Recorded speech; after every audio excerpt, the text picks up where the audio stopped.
Now, before the modern day, before we had our regular toothbrushes with the nylon bristles, mouthwash,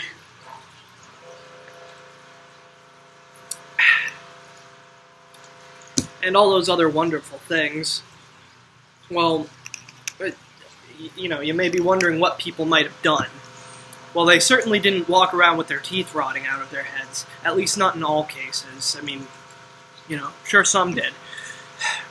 Anyhow, I'm going to be going over three main things in this video. The toothbrush, mouthwash, and toothpaste. Now, these three things took kind of different forms, way back in the day, so they don't quite resemble what we have now. But, you can see where the influence is. So first, we're going to go over toothbrushes. Around 3500 BC, around that time, the Egyptians had a stick. It was just a wooden stick, and the ends of it were frayed down to be kind of a brush, sort of. And I guess they would here, let me demonstrate. Take it like this and sort of clean the teeth and gums with it, and if it was a stick with frayed ends, I can kind of imagine it might have caused some splinters, unless it was like a really soft type of wood. But, they probably had to replace them quite often as well, because if you get your saliva on wood enough, it's just eventually going to turn into mush. Okay, now the next thing I want to touch on here is that, well, this isn't a toothbrush, but it's sort of related. People would use sort of thin objects, like quills of porcupines, maybe narrower sticks as toothpicks to get food out from between their teeth. So even if they weren't regularly cleaning, they were getting the big chunks out so they wouldn't cause any problems. Now, toothbrushes didn't start to resemble to the kinds that toothbrushes didn't start resembling the toothbrushes that we know today. Until around the 1400s, I think the late 1400s, in China, and they had a stick of bamboo, and they put boar's fur at the end of it. That's how it started, boar's fur. But if you've ever felt boar's fur, you can imagine it probably didn't really do wonders for gum health. In fact, it caused a lot of gum bleeding. So they eventually phased that out, started using horsehair instead, which was a lot softer, but I don't know how effective it was, because you'd think horsehair wouldn't be bristle enough, but I'm not a dental hygienist, so I don't think I really can't speak on this too well. Now, the nylon bristles that we know today, they were introduced in 1938, and hasn't really changed much since. There's some electric toothbrushes now that you can.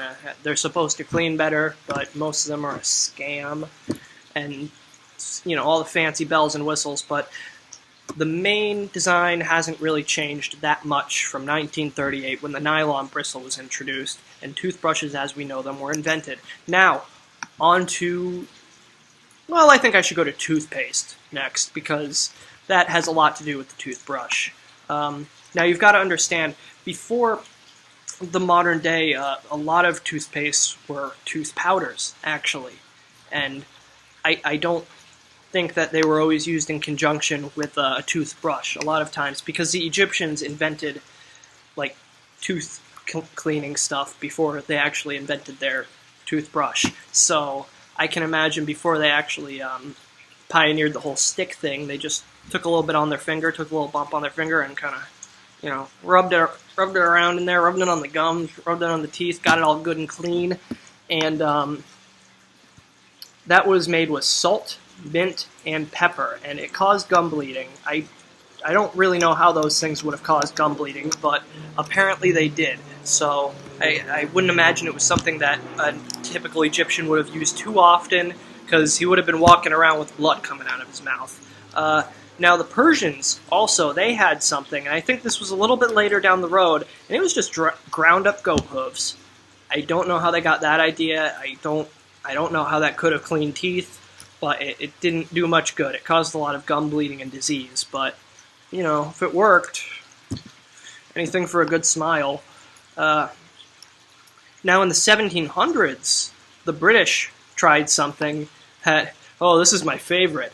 Brick dust, crushed china, not like the country, the glass, and this is a real kicker, nitric acid, indeed. So you can imagine that wasn't too good in the long run. It actually eroded tooth enamel and probably hurt like a bitch. So later in the 1800s, there were various innovations that featured things like charcoal, chalk, soap, certain types of seeds, I think betel seeds. Yes. And the fluoride was introduced into toothpaste widely around 1914. And we still use fluoride toothpaste today. Pretty sure fluoride keeps the teeth whiter or something like that. Yeah.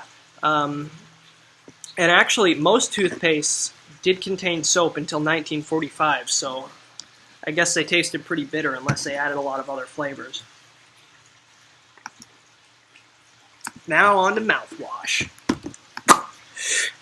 Donkey's milk was used by the ancient Greeks because it actually strengthened teeth and gums. Certain chemicals in it are really good for people. And interestingly enough, it's the closest thing to milk from a human being.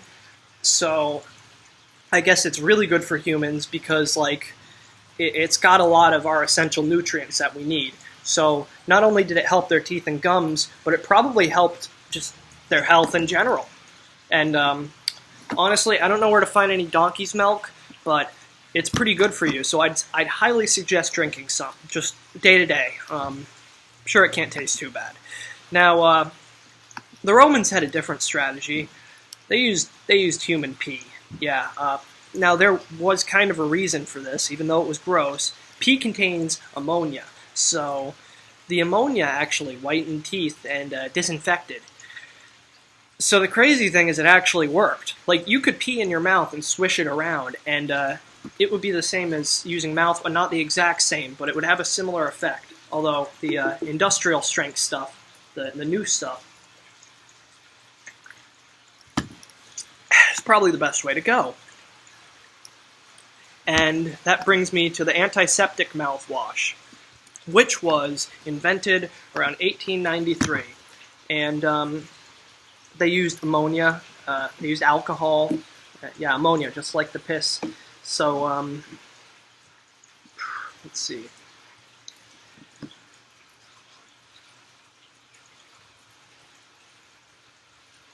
Well, this one, now, if you're going to get Listerine, and Listerine, if you're looking, do a sponsorship here. This one, like, say, Listerine Naturals. If you're gonna wash your mouth with some mouthwash, and you're worried about accidentally swallowing some, this will not poison you like other mouthwashes will, because it doesn't have as many harmful chemicals as other mouthwashes. You want to drink some other mouthwash? Oh, it might kill you. I mean, if you drink too much, or at least you're gonna get really sick. This stuff, you can just go about your day. I'm waiting for that sponsorship, Listerine. Colgate, may as well throw your hat in the ring too while you're at it. And since it's pertinent to my channel, Great Courses Plus, I see you sponsoring Lindy and Indy. I'm ready to sell out, guys. Come on, I want to make some money off of this. And you know, I can promote all your stuff. And I'll still keep my regular format. Don't worry.